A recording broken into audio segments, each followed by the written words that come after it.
Today, I am going to share my relationship with money. And this is a long journey of about 14 years of when I really started to transform my thoughts and my relationship around money. But I'm going to go back to childhood, to some of the formation of my relationship around money. I'm going to speak probably for about a half hour to 40 minutes. And then we'll open it up for any questions that you have. And we'll start with questions particularly around relating to money and how we exist in this world with money. And then if we run out of those, then we could enter into any questions at all. So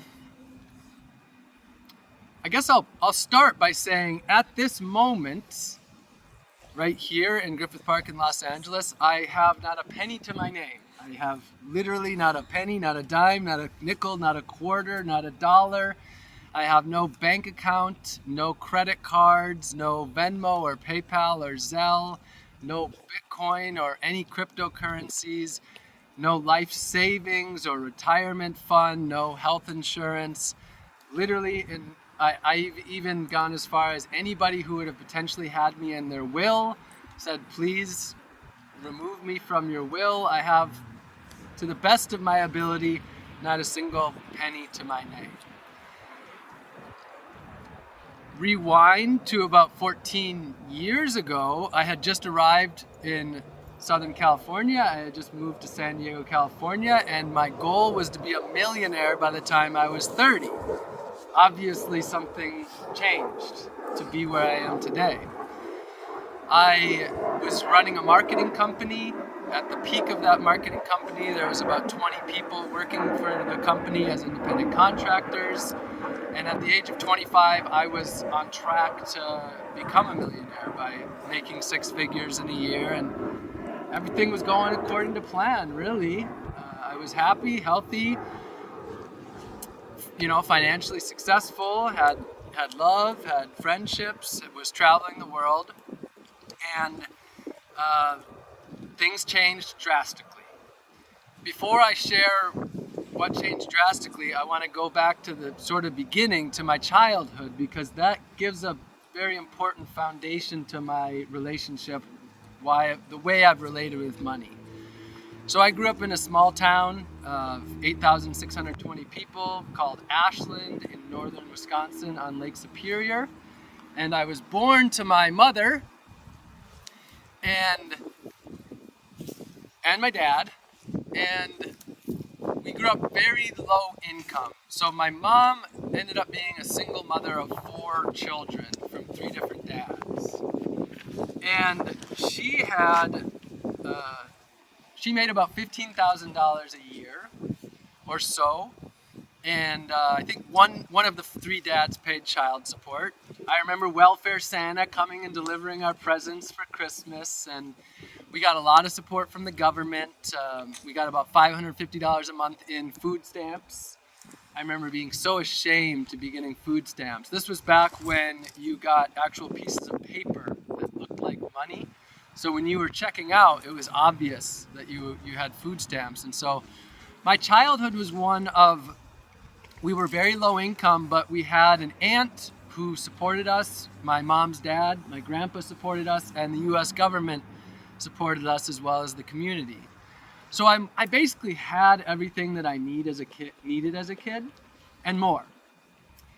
But I always felt this shame, this embarrassment, and so a large portion of my younger years were hiding who I was.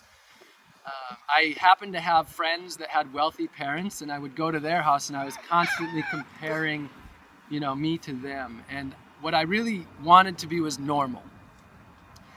And I saw normal as having a lot of money. Normal was the nuclear family, the nice house, the fancy car, or at least decent car without rust on it. And all of this normalcy, I saw money as the gateway. So from a young age, that's what I wanted. I wanted money, enough to be normal and enough to be more than just normal, but to be loved. Because, in this society, what's more acceptable than being a millionaire? Now things are changing within our demographic, but generally in our society, being a millionaire is like, that's great. You're successful, you're loved, people want that. And so my relationship with money started with my lack of having it and my desire to have it, because I saw it as freedom and I saw it as normalcy, which normalcy was belonging, being loved, being acknowledged, being seen, etc. I also loved the earth very much, and so my early years were this sort of combination of, part of me was just driven for, well, a great way to demonstrate this is as a child, I thought I might become a marine biologist or a banker. Those were like two of my things. It really showed. You know, when a banker came in for show and tell day, I was like, yes, tell me what I need to do to get that money. So as a young kid, I had a paper route starting in 6th grade. I collected cans and brought them in for scrap metal. We had Kool-Aid stands. I kept track of every dollar that went in and out of my hands from a very young age.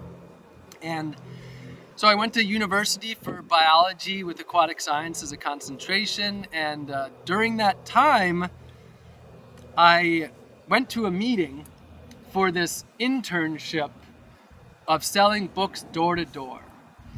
And they told me I could earn $9,000 in a summer, which for me was a lot as a college student to be able to earn $9,000 in a summer. And I was somewhat sold, but there was no way I was giving up my freedom, summertime. And I went back the next day and I said, you know what, I've thought about it and I'm not going to do it. Well, half hour later, he had convinced me, and end of the semester, I was on a car ride out to Burbank, California from Wisconsin, just miles from where we're sitting right now, with the aspiration of making my $9,000 in a summer. It went really poorly for the first couple weeks. I was like dead last in the company. I was selling almost nothing, working 80 plus hours per week. In fact, a minimum of 84 hours a week that summer. And then something clicked on week 3 and I just started selling. And so that summer I made $18,000 working 80 to 90 hours for the entire summer. And I saw, like, I can make a lot of money. If you did that for a year, that'd be $80,000 in 2005 as a 19-year-old. Like, I saw that I had the potential to make a lot of money. I learned how to run my own sort of business as I was working as an independent contractor. I learned how to do taxes, and so I learned that I could, at that time my thought was, instead of working on the water as, say, a marine biologist, I could just do sales and marketing for a portion of the year and then just be outside for the rest of that year, free. So I got pretty sucked into that. I did that every summer in university, continued to have that same level of success. And then my last summer, I branched out from that and I started to sell advertising to businesses and try to start up more of a long-term business. That's what I did for some time. Of course, there's a lot of other things going on in life, but for the sake of brevity, I'm going to try to stick to just money. And then after about a year, I ended up coming out to San Diego, California, partnering in a marketing company with a couple of middle-aged guys who had been my managers I was selling advertising on shopping carts at grocery stores on those little placards, as well as on the register tape receipts. So I joined them, but I quickly left them because although I was money hungry and was willing to cut corners and, sell what I needed to sell, their level of integrity did not match up with mine of, actually doing what we told the customers we were going to do and delivering the products at the very least. So I started my company in the fall of 2011. And I decided to use the company as a tool for positive change. I joined 1% for the Planet, committing to donating 1% of our revenue to environmental nonprofits and starting different environmental initiatives. And so I had my foot in both worlds of wanting to make a lot of money and be successful, but also I was starting to awaken to the reality of the world we're living in, that our monetary system is a part of such incredible destruction. Zeitgeist was one of the early films that I saw that taught about the monetary system and how it's just not what we're told it is.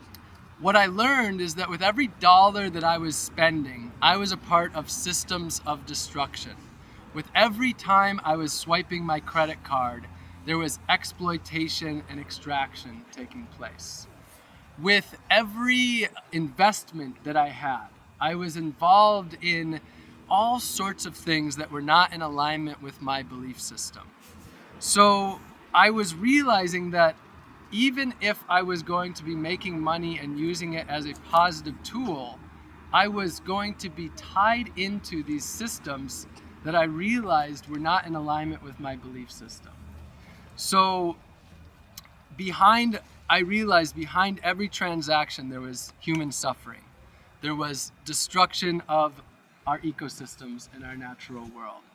There was the exploitation of the plants and animals that we share this home with. And so I was in this very tricky place. I was now running a marketing company, enjoying this work that I was doing, finding my meaning and purpose in part through this, and at the same time realizing that if I continued this, I would be living a life of substantial hypocrisy, of my life, my actions not being in alignment with my belief system. You know, to give an example of that, I realized that when I was paying federal taxes, that as much as half of our federal taxes are going towards war, the military-industrial complex, police brutality, the prison systems, bailing out the big banks, the pharmaceutical industry, big ag, the fossil fuel industries. Like every time I was making money and paying taxes, I was supporting this. I was supporting the building of major dams that were flooding ecosystems on indigenous lands in Chile and Argentina, for example. I was part of all of this. In the money that I had in my JP Morgan Chase bank account was all invested in destruction. My life savings, my Roth IRAs, were invested in cigarettes and fossil fuels. So at that point, I realized that I had to make a radical transformation in my relationship with money. And I wasn't able to do that overnight, but to start with, it was simply the concept that I had learned of was the concept of demonetizing our lives. In our society, almost every single thing that we do is monetized. Down to the point today where like most people have to pay for their children to be watched. Something that for 99.9% of human existence, we watched our children, but instead, now people are having to make sometimes $30,000, $40,000, $50,000 a year just for someone to watch their kids so that they can be making money in order to meet all of the other needs through the bills and etc. And so I learned that, you know, almost every single thing I was doing was monetized. So it came down to my quest was to demonetize my life.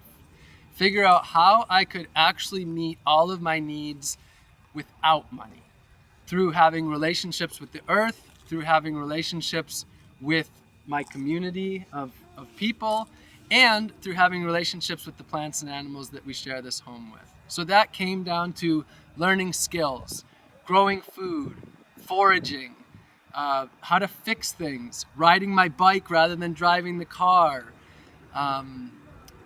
getting my exercise outdoors just by being outside rather than having a gym membership, looking at all the bills I had and seeing how could I remove this bill and this bill and this bill. And so for about, I would say 3 years, my objective was every way in which I was dependent upon money in order to meet my needs, finding an alternative way to meet my needs. And again, that was through skills, that was through resourcefulness, that was through problem solving, And that was through building relationships with people. That's one that's easy to understand, but relationships with the plants, foraging, for example. Now there's over 300 different foods that I know how to forage from the earth. That's all that I don't have to go to the grocery store for. Early on, one of my big realizations was food. That's one of our biggest expenses. I started dumpster diving and learned that I could collect thousands of dollars worth of perfectly good food and live, almost exclusively, or actually exclusively, off food that was thrown away. In 2014, I biked across the country raising awareness about food waste, and from the Mississippi River to New York City, I lived only on food that was wasted. And that was actually a big portion of that. I did that bicycle ride without money as well. So I was learning in depth, more and more, chipping away at this monetary system.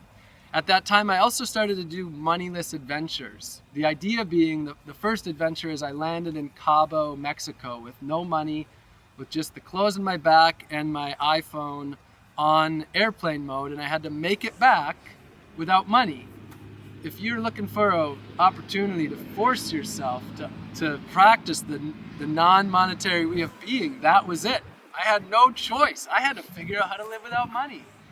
And then I did that again from Panama.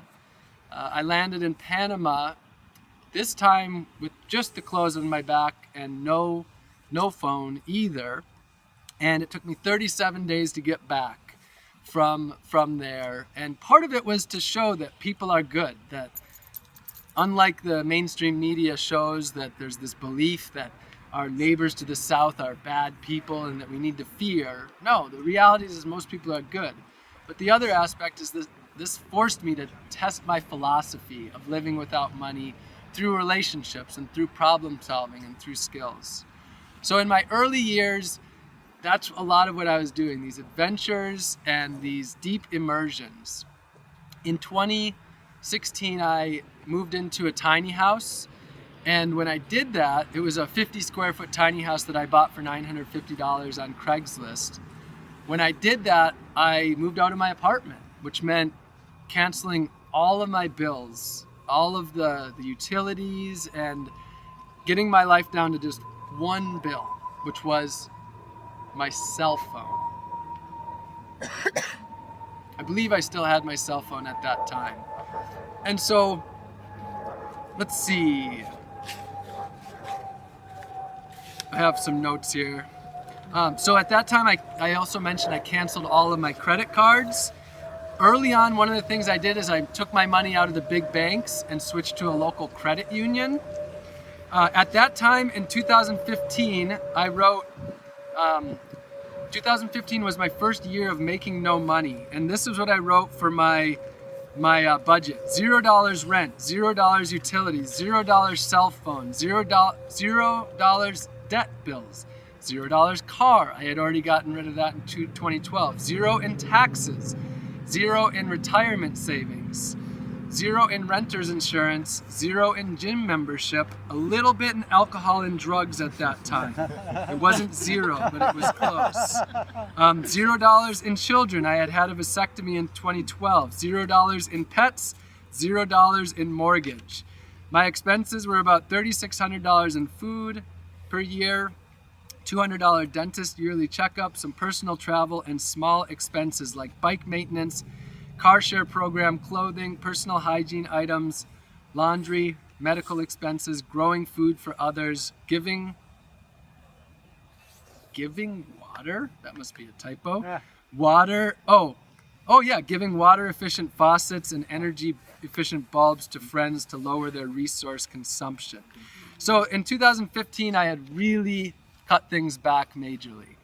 And then in 2015, that's when I took my first financial vows. So I decided that I was going to take a pretty radical stance on how I was going to have a relationship with money for my decades moving forward. So at that time, I made a lifetime commitment that I would earn no more than the federal poverty threshold per year, which at that time was $15,000. So that was it. It was $15,000 was my maximum amount that I would make per year. And that's when, at that point, then I got rid of my tiny house and got my life down to owning just 111 possessions and set out on the road. In 2017, I wrote an article that was called Not a Penny to My Name, a milestone few strive for. So 2017 was the first time I got my life down to no money. And it only lasted for 3 days though, because that was challenging at that time. Let's see, is there anything else I want to say on that little chapter?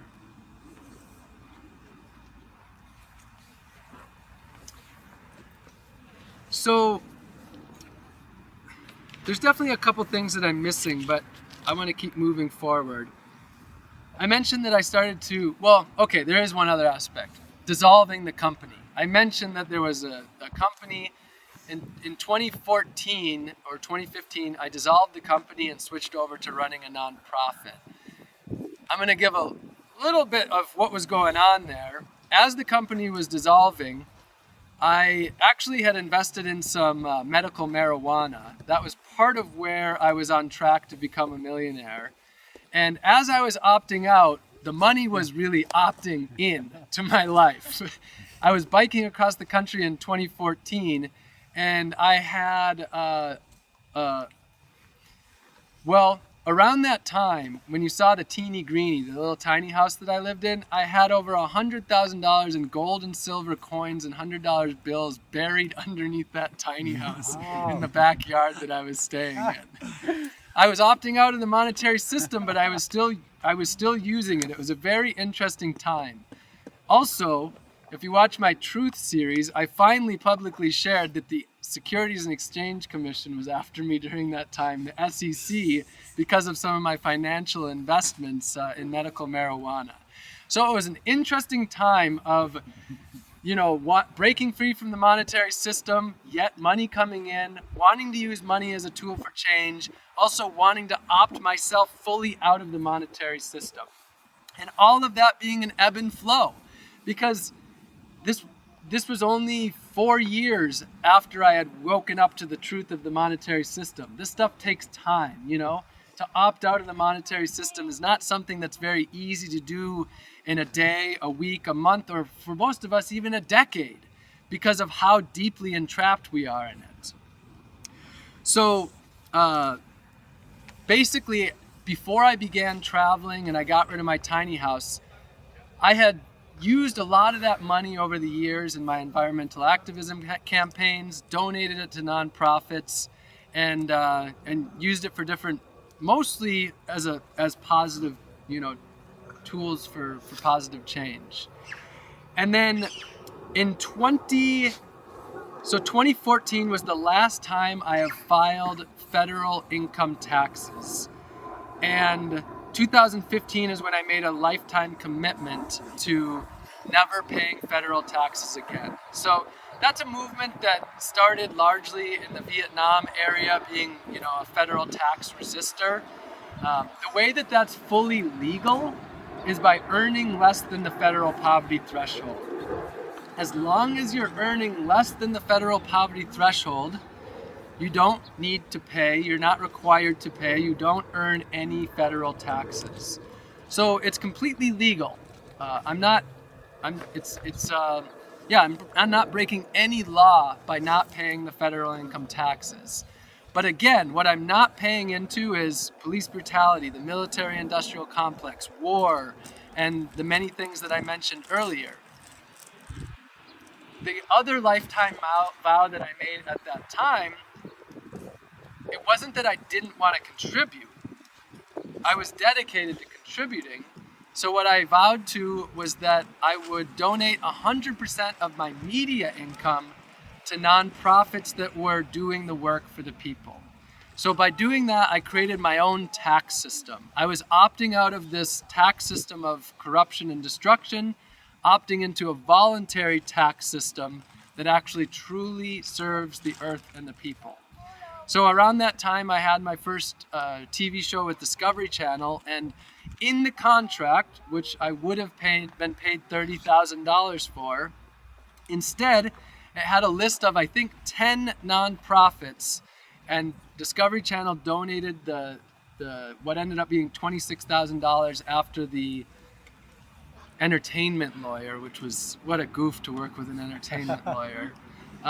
All of that went directly to the nonprofit. So I was crafting this system. How do I still use money? How do I still have the flow of money? Remove myself from it, but use it as a tool for positive change. So that was the commitment to donating 100% of my media earnings to nonprofits. Then at the same time, that's when I made my lifetime vow to earn below the federal poverty threshold. It was $11,000 a year before. Now it's up to $15,000. But since then, I haven't earned more than $10,000 a year. So, and then the other commitment that I made is a lifetime vow to financial transparency. So my belief is that if our corporations and our politicians were required to simply be transparent with their money, where it comes from and where it goes to, that most of what's happening behind closed doors, well, there would no longer be closed doors. It would be open to the public. I believe that transparency is one of the most important aspects that we can commit to create the systems that will really serve the people and really serve the earth. And then the other vow is to adhere to ethical financial practices. So that included divesting from all investments that were, taking part in destruction, and to just looking at all the ways that I was involved in money. So all of this is detailed on my website. You can go to robingreenfield.org/vows if you want to dive into a deeper understanding of these things. And yeah, there's more that I could say on that, but I'll leave it there for now.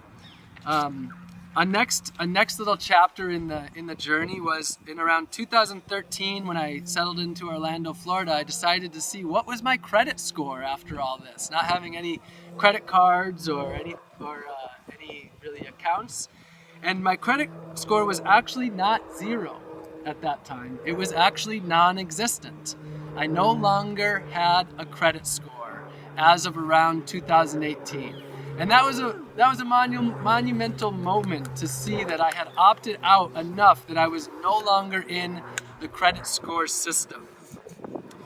My net worth, when you Google my or any Ecosia or Bing or any different web browser, not just Google, my name, one of the first things that pops up is Robin Greenfield net worth. So I know that's what a lot of society wants to know about public figures, is their net worth. Why? Because we're a society that bases our beliefs of people so much on how much money they have. So my net worth since 2015 has been, the max it's ever been is $13,000 through all of this. And it's generally ranged from about $2,000 to $10,000.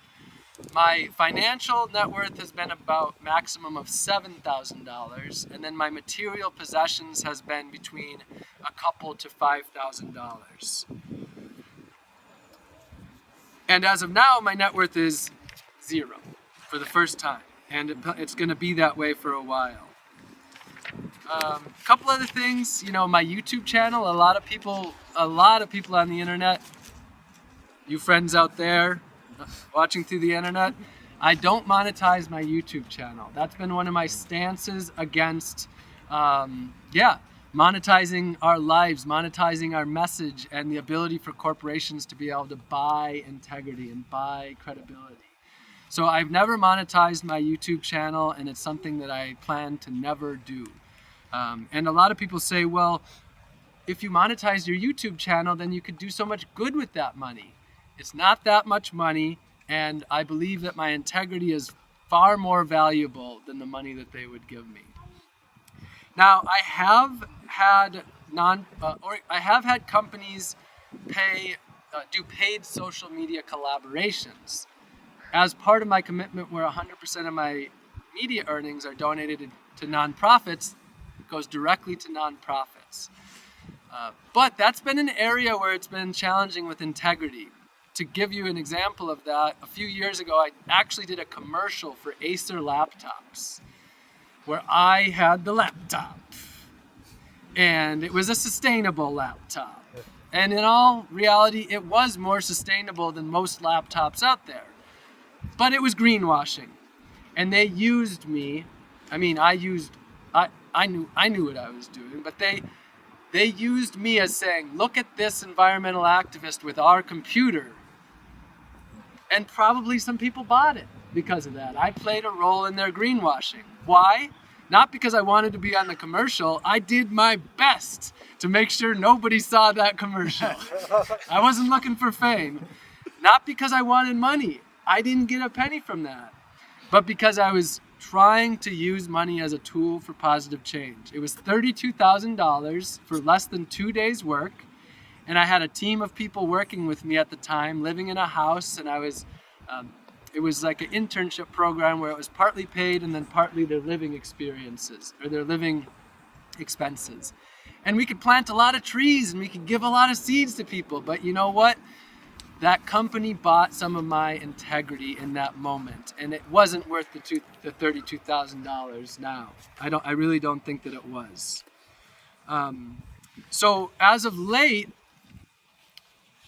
I would say I have come to the place where the reason I can be sitting here with $0 is that I really do believe that for me personally, some people, their most powerful asset to society might be running a nonprofit that provides a lot of resources to people in need. And to others, it might be running a business that generates millions of dollars that goes back to the people. But for me, I think that what I have that's the most valuable is my integrity. And as long as I'm involved in the monetary system, I have not been able to live up to the integrity that I would like to. So right now, to the best of my ability, I am just removing myself from the monetary system, hoping that living a life of the deepest level of integrity that I can be much more valuable than anything I'd ever be able to generate with money. And then just the last few notes before we'll open it up to questions. A couple things that I want to share. You know, I think some of these things are very much will resonate with people. Now we're talking about, okay, how to live without money. You know, I talked, I don't know, hopefully that wasn't too long as far as like diving into my deep relationship and the transformation and all of that. Because what I do want to talk about is how to live without money. So the first thing that I want to share is that one of the most important aspects of how to live without money. Anyone got a guess of what I'm going to say? Community. Community is definitely one of the big ones. Sharing, definitely one of the big ones. Volunteering, absolutely. Self-reliance, definitely. That's one of them. Relationships and skills is the header that I have. But there's one thing above it, actually. Shedding everything you don't need. Shedding everything you don't need is a big one. Not needing much. Not needing much, absolutely. Minimalism, that's another. We're very much getting there. Non-attachment. Non-attachment, definitely. I'm loving this. Like mental mastery. Yeah, mastery of your own mind, mental mastery. This is all. Thank you for giving my talk for me. This is wonderful. Doing less. What? Doing less. Doing less. I love it. Maybe like focusing on things that actually like valuable, like loving people. And Yeah. Focusing on the things that are actually valuable, like loving people. All of this ties in. Nobody has said the exact words. It's shedding the societal norms, which is very in alignment with so much of what you just said. But yeah, dissolving the societal norms, letting go of these societal norms, the status quo, needing to look a certain way, needing people to like us, needing to be validated. When I look at the core of so much of the attachments that I've had with money, it was the concern of how I would be perceived. So what I started to do earlier on was, instead of asking questions of how will I be perceived, my new question became, would this way of living be beneficial to the earth, beneficial to my community, and beneficial to myself? And if the answer to that was yes, I could let go of the rest. So letting go of societal norms is a really big part of it. Another one is relationships and skills. When we have relationships, money falls away. For example, I mentioned the child care earlier on. We can take care of each other's children. We can take care of children together in a non-monetized way. If you look at all the skills that we have here today together, and if we all banded together to share those skills in a non-monetized way, we would be able to meet so many of the needs that we have without money. So skills, growing food, foraging, dumpster diving, creating, being able to make things, our own clothes, building our own homes, carpentry, tool work. Let's hear some other skills that help to decrease our involvement with money. What comes to mind? Teachers of modalities that let us de-stress ourselves, such as meditation, Yep. breathwork, yoga. Meditation, breath work, yoga, Walking. Health work, medicine. Yeah, natural medicine and health work.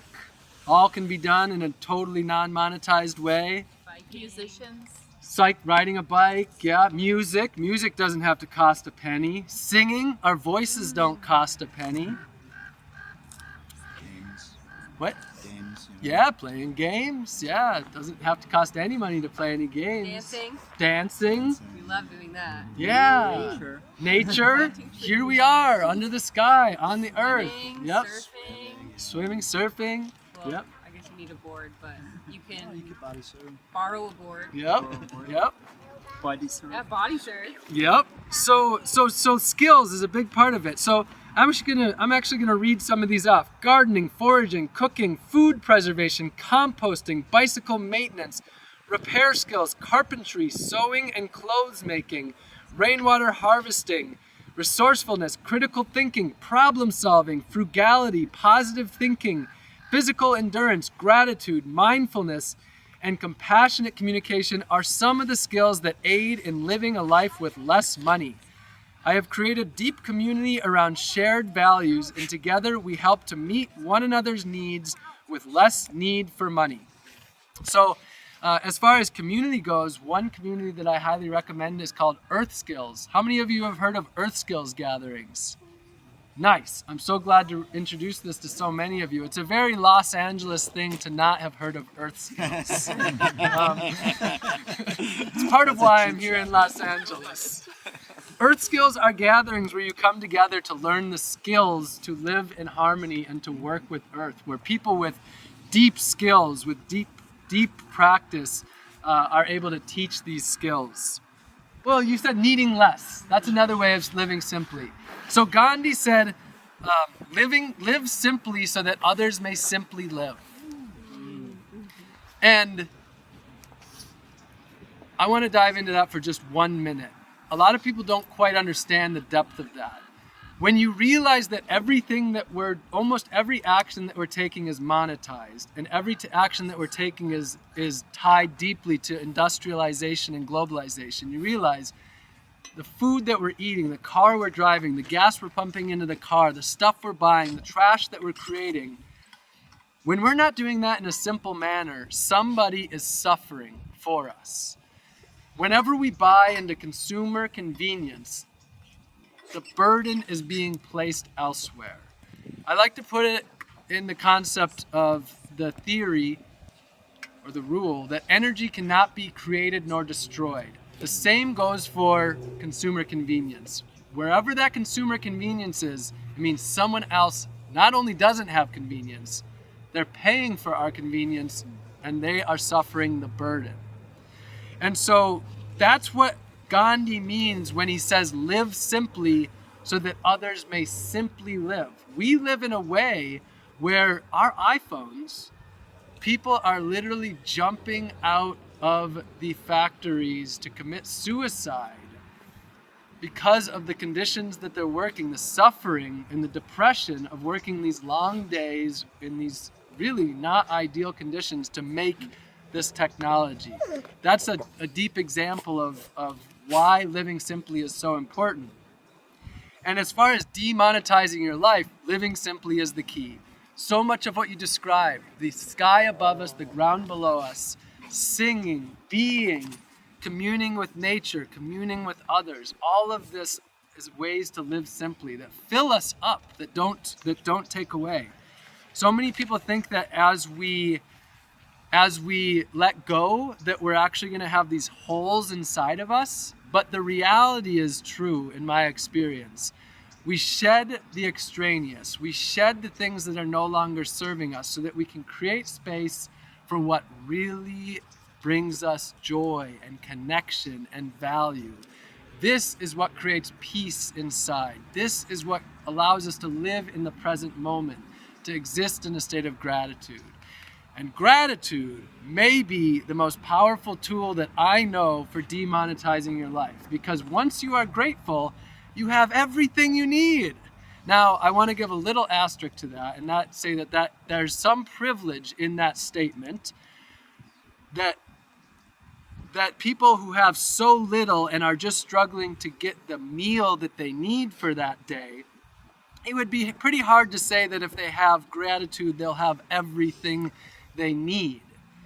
That statement applies deeply to people with privilege. That said, it applies to every human being in the world, because you can look at people who are suffering greatly, and when they are existing in a state of gratitude, they are having a very substantially different experience from someone who is existing in the exact same situation but is not focusing on gratitude.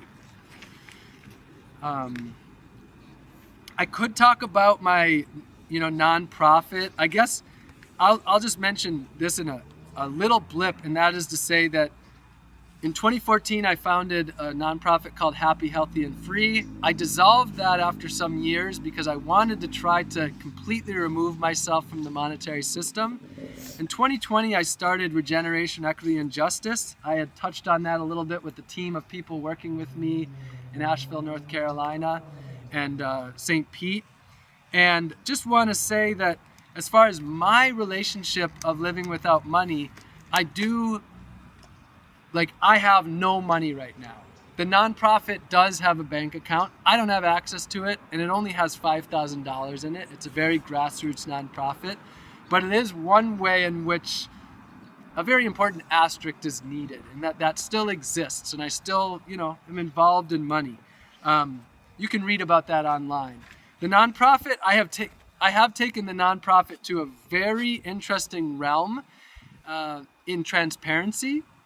So our nonprofit, we have one financial ledger, and every transaction that we make goes onto that, and that's publicly viewable and publicly available as in real time. So you can see where we're spending our money, and I write really in depth about that on the website.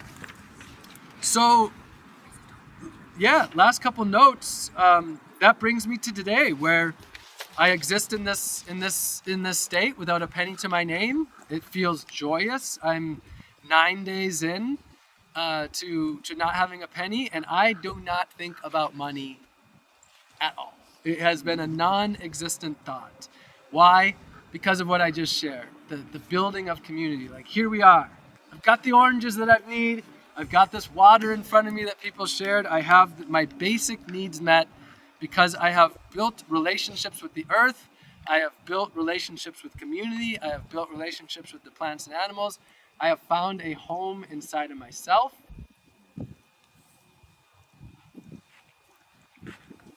Thank you, water, for being you. And I'll mention also, I did this recent truth series, sharing everything that I was hiding or guarding, anything that I was embarrassed or ashamed of. And one of those is my financial past. So that released, as far as a human being that's existing in a state of financial transparency, if you're interested in that kind of thing, that's a series that's worth watching. The notes are over. So, on that note, I would love to open it up to questions that you have as far as money goes. And for those of you out there who are watching online, I welcome you to tune in. I'm gonna respond by sharing each question in case you can't hear it, and for everybody. And so we'll take, maybe 5 questions on living without money or money in general before it gets dark. Yeah. First of all, I want to say thank you for the talk, and I really resonate. I used to live in Mexico, same way, backpack, no money, volunteering, hitchhiking, surviving, camping. But the thing is that what I encountered and what kind of like brought me here to the States is that, like, let's say like there was a hostel where I volunteered and I had to spend like half of my time to just get a free place to live, right? Yeah. And that hostel was like 100 pesos, which is like $5 a day. And I was thinking, okay, like if I spend the same 20 hours a week, but like working a job here, I can make way more, and that's gonna last me in the same hostel for like entire like month or something, And so if you think like logically, the logical solution would be, and what I pursued before is like to make as much money as you can, so you have the most freedom and you can like rent the same hostel. And I've been pursuing. I also been doing marketing agency, and I closed my business because I realized kind of like that's not the path that kind of fulfills me. So the question, do you want to refine the question? So for this time of this little gathering together to answer questions, my one and only request would be that while you're here, I have a hard time focusing if there's side conversations going on. So just for the next 15 minutes that we're doing this, if you don't mind, if you do want to have other conversations, just go hang out under that tree over there and then come back, or another tree. Does that sound good to everyone? Mm-hmm. Nice. So the question was, I can relate to your name again? Phoenix. To what Phoenix was sharing of like, if you're living with no money, you end up spending so much time sometimes just trying to meet your needs. Like, it's literally a quarter to ride the train or the bus in Mexico City, but you don't even have a quarter, so instead you got to walk 8 hours across town for something that would have cost 25 cents. Is that you got it. It's like that, like you can. I got it. Say, you I got spent the whole week. Got okay, it. You got it. So that's something that I've experienced a fair bit, and it is often sort of exhausting. Having no money is exhausting, generally. Now, I will say that what I'm doing in this moment, it's not exhausting at all. I have the most energy that I've ever had. So this is actually a moment where I've broken free from that experience. Could I keep that up forever? Probably not, though. It would probably become exhausting. So you have to find the balance that works for you. That's what this comes down to. With any of the things that I talk about, I take things to an extreme. But you have to adapt the philosophies, the practices into your life in a way that works for you. We all have our own unique lives. We can't look at anybody else and say, whatever they're doing, I'm going to do just that. We have to look at the people we learn from, and we say, what are they doing? How can I adopt this to my life, and to live the life that I want? I found that there's a certain threshold where when you go below that, as far as money, then you spend so much time trying to meet your needs. And you have to decide, do you want to be spending your life meeting those needs, or do you want to be doing something else? Because you can live a joyful and valuable life just meeting your needs. That's in part what we have done as a humanity for a long time. So you can just get into the present moment where all I want to do is be fully present and joyful in meeting my basic needs. And I'm not on this big mission to change the world, or I'm not trying to travel the world, or I'm not trying to, excel in something. All I want to do is just live simplicity to the extreme and meet my needs. So then it could work to have very little money. The more needs you have, the harder it is to do with very little money. And so it's just a matter of finding that balance, and everybody has to find the balance that works for them. So, yeah. And? Could you imagine a scenario where you effort more to bring more money through the nonprofit to make more of a difference with money? Like, So, yeah, could I see myself being in the monetary world as far as bringing money through the nonprofit to use those resources? Possibly. Like, I'd like to be planting millions of community fruit trees where they're publicly accessible for everybody to enjoy. And that's something that ideally I'd have, to do that, millions of dollars would be needed to facilitate that. So the point was, Ant asked, would I potentially want to bring in funds in order to be able to accomplish tasks like that? And the answer is maybe. Right now, I don't. Like, right now, if somebody said, here, I have all of this money and I'd like you to use it, I would say, come talk to me later, because I really want to be experimenting in other areas. So we'll see in that regards if that's an area that I end up working on. Yeah. Other questions? No? I really appreciate you sharing all this stuff about not using money and the journey. I feel really resonant with it because I went on a similar journey where when I moved to Mexico, that was right as I was getting into environmental activism and protesting pipelines, and I went off a train of hitchhiking through Mexico, no money, no cards, not knowing where I'm going to sleep tonight, not knowing where my next meal is. And so I agree with your idea of it might be easier not to do that, but I think that I had to do that in order to see what it's like and experience all of humanity.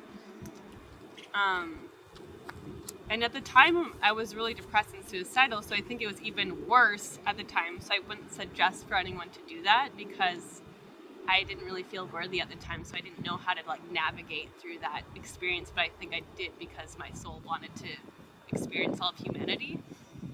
And so coming, from that journey into now using money again, I still have this confliction on both sides because I don't want to support the wars. I don't want to support the extraction of our planet and all these different things, but I want to plant 1 million trees. I want to support eco-villages. I want to support community food forests and water projects and all the things to regenerate the planet, and I want immediacy.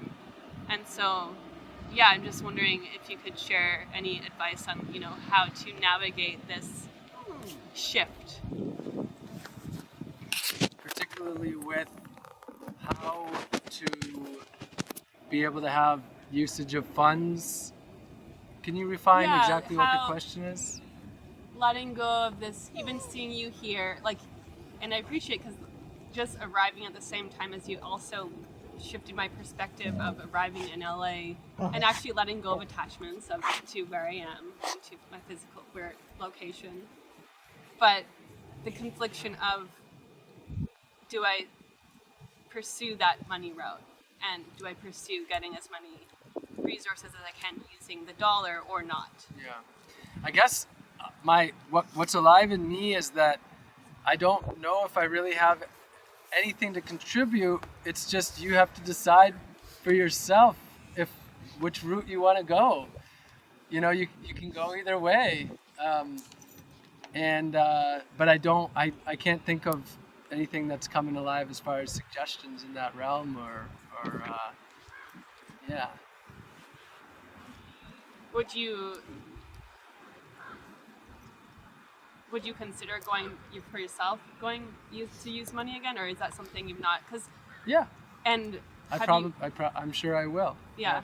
And have you thought about how we can exist in a society using some kind of alternative currency or gifting economy? Because I worked with a gifting economy for many years, Karma Tribe. Yeah. And so I believe in a world where we can have a system that we're exchanging energy without using the fiat currency that's backed by oil. There's so many ways that we can create systems of exchange, and there's so many systems of exchange that do exist. Time banks are a wonderful way to do that, and skill exchanges, and localized currencies. I'm an advocate for localized rather than large-scale centralized systems, because those allow for more of the nuances of relationships. And so, yeah, that's at the heart of being able to break free from the monetary system, is creating localized systems of exchange that aren't tied to destruction, but instead help each other to meet our basic needs and accomplish what it is we're trying to accomplish. I feel like if we had a platform where everyone can offer their needs and like their services and requests and everything, then everyone can get connected to what they need. Whether that be a physical thing or the greatness food, or there's many platforms like that exist. Time banks and skill shares being a couple of those. So definitely joining those. That's one thing that I didn't mention at the talk, but that's definitely an option. Did you have a question? Yeah, is it bad if I have like a few? Should I pick let's start with one and we'll see where we go. So I didn't come here with this intention, but it dawned on me that I could ask you a question for a project. And one of the concepts around the project is like human self-care routines or needs, especially as seen in like extreme user demographics, which I feel like you would qualify. Okay. So I guess the question was like, what do you consider your self-care routine, or like what ways would you improve it? Self-care, and would you be talking more of personal hygiene or just all self-care? Like both. Okay. Well, as far as our personal hygiene goes, contrary to what the corporations want us to believe, we don't need most of their products. Our bodies existed long before their products existed, and a lot of these exist primarily because of deeply unquestioned societal norms, as well as products that are designed because they're thinking, how can we make some money through a product? So for example, deodorant. I used to use Old Spice deodorant, and 13 or so years ago, I thought to myself, if my armpits are sweating, maybe I don't want to block that sweat in. And I learned that, there's aluminum in the antiperspirants that actually contributes to Alzheimer's. So we have these products that we actually know do more harm than good. And so being able to break free from the societal norms, and for example, with smell, there's no animal that we would say, you have a smell, therefore something is wrong. Like, we accept that all animals have some smell. Why wouldn't we have some smell as animals? So being able to accept the societal norm and actually saying, yeah, I smell a little bit. Like, none of us want to smell in a way where everybody's head turns as we walk down the street, but to have some natural smell is just totally reasonable. It's only unreasonable in a society that has lost their connection with themselves. So at the heart of it is, again, dissolving the attachment to societal norms. And so I actually in depth cover this on my website at robingreenfield.org/hygiene, and I have a 20-minute video that shares how I meet my basic hygienic needs with the earth rather than through products. And so I would recommend looking into that. And then as far as self-care, the same thing goes. Like, we don't need to be buying products that are exfoliants that have plastic in them that goes down to our drain, when we could just use sand as an example of a self-care. And then as far as other self-cares, when we're breathing fresh air, when we're with the earth, when we're with community, when we're eating nourishing food, my self-care is very much based on the natural things that are freely and abundantly available to us rather than products. So does that give some insights into that question? What ways could you improve it? What ways could you improve it? Do you think you could improve it? Me personally? Yeah. Oh.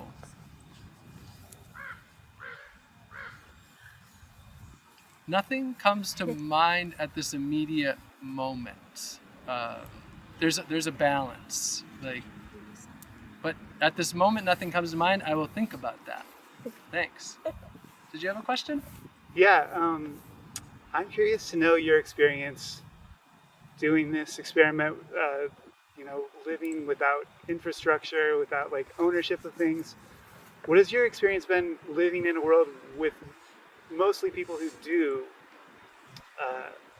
live in a world with those things? Like, do you butt up against those things when you're dumpster diving or like staying in the park with park rangers, or like how does your interaction? Well, I can tell you right now that I'm pretty certain that park ranger right over there is watching me right now.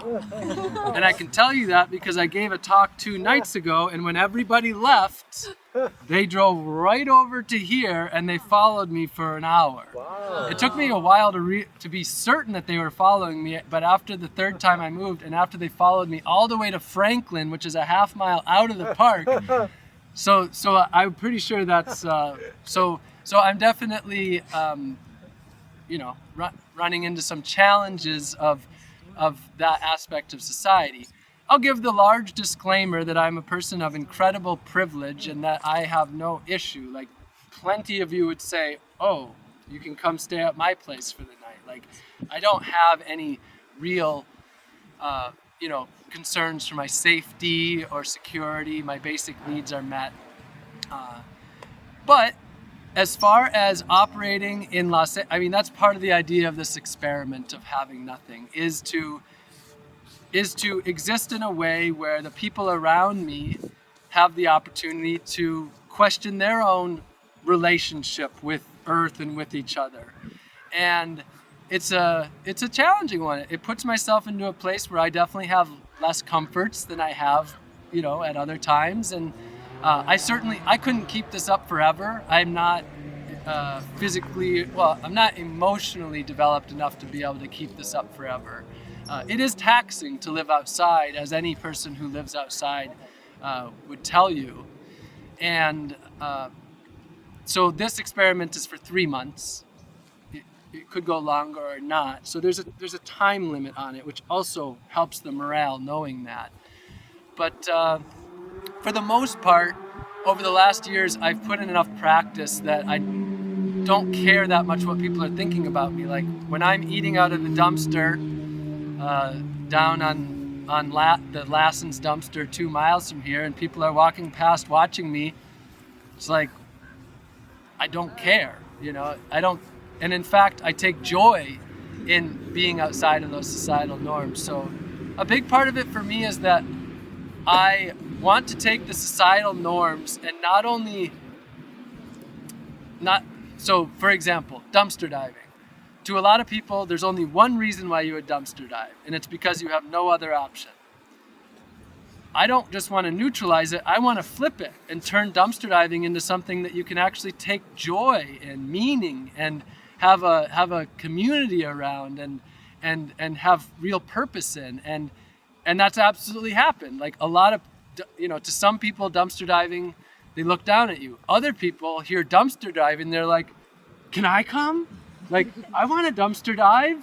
And it's, in many people's minds, a cool thing. So that's part of my job, is to help to flip the stigma on a lot of these things. Does that give some insight into that? Mm-hmm. Yeah? Yeah, thank you.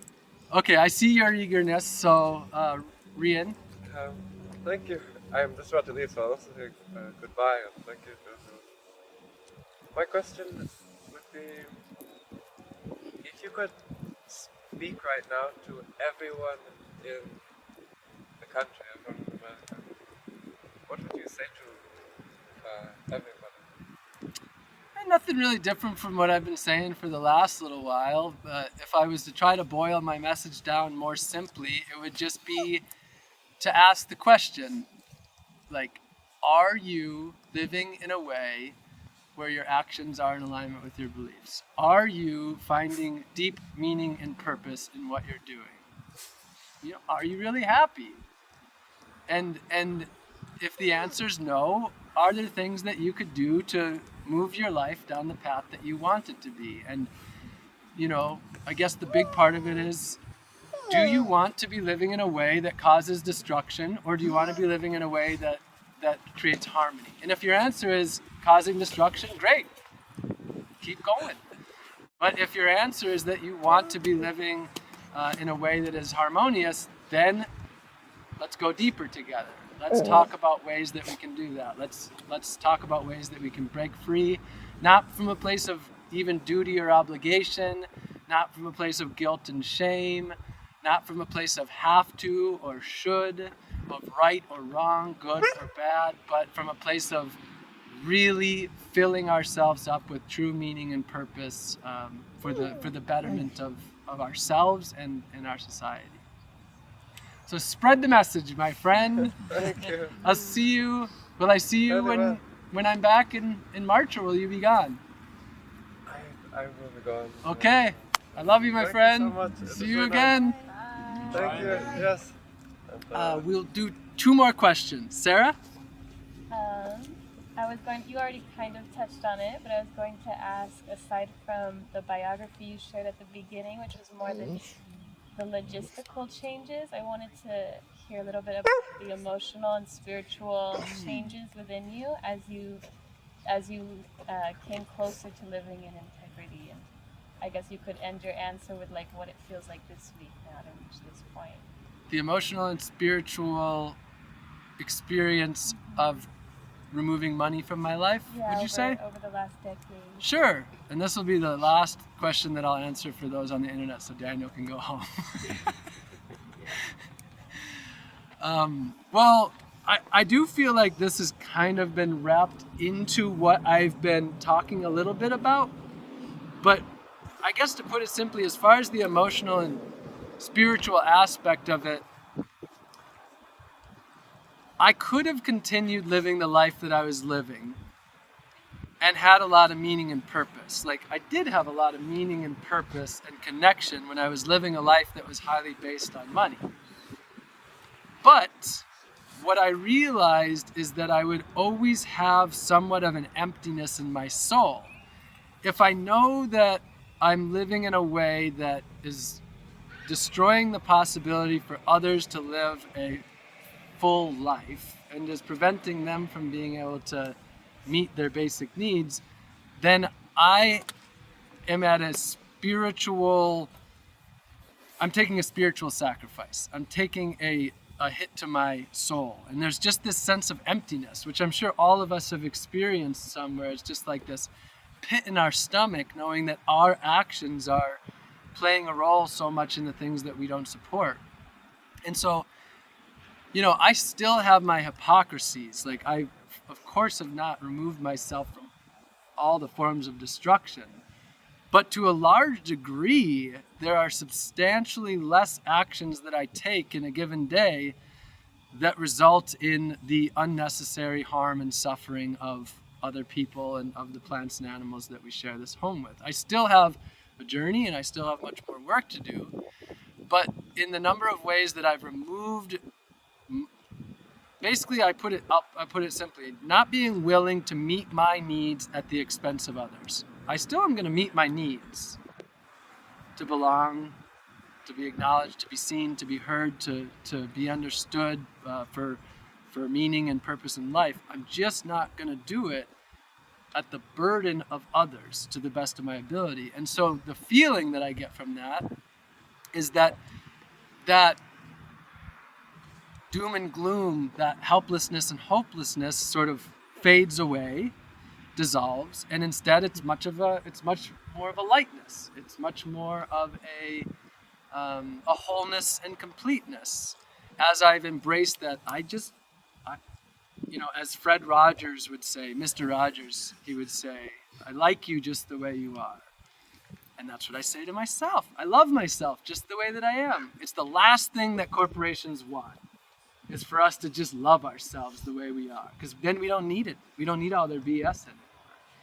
And so, of course, because I love myself just the way that I am, of course I'm existing in a lighter state and just less anxiety, more peace. I still experience anxiety. I still have chaos within me. But there's so much more lightness and peace. And internal peace. The last little element that I'll add to that is Ram Dass said, we work on ourselves so that we can be of service to others. And in this world today, in the privileged world, a lot of people will give you grief. Like, who are you to work on yourself when there's other people who don't have their basic needs met? They'll just be like, you're a woo-woo hippie. But if we don't establish a peace within, how can we ever really expect to help peace to exist outside of ourselves? If we can't even control our own mind and our own emotions, how can we ever really expect to be helping others to exist in a state of peace and harmony? And so that's all, I don't know if that was all like fully related, but that's what comes alive in me as, with you asking that. Sarah and I walked a couple days of the walk. There you go, the walk. We did two or 3 days, 3 or 4 days of the walk together in Washington. So I'm glad you're here in Los Angeles. So on that note, I'm gonna go ahead and. You have one more room for one question? Sure. Oh, where's the best place to dumpster But dive? we're gonna. Yes, please, Okay, sorry. where's the best place to dumpster dive? To our dear friends online, can we all say we love you to our dear friends online? We love you. Love you, friends.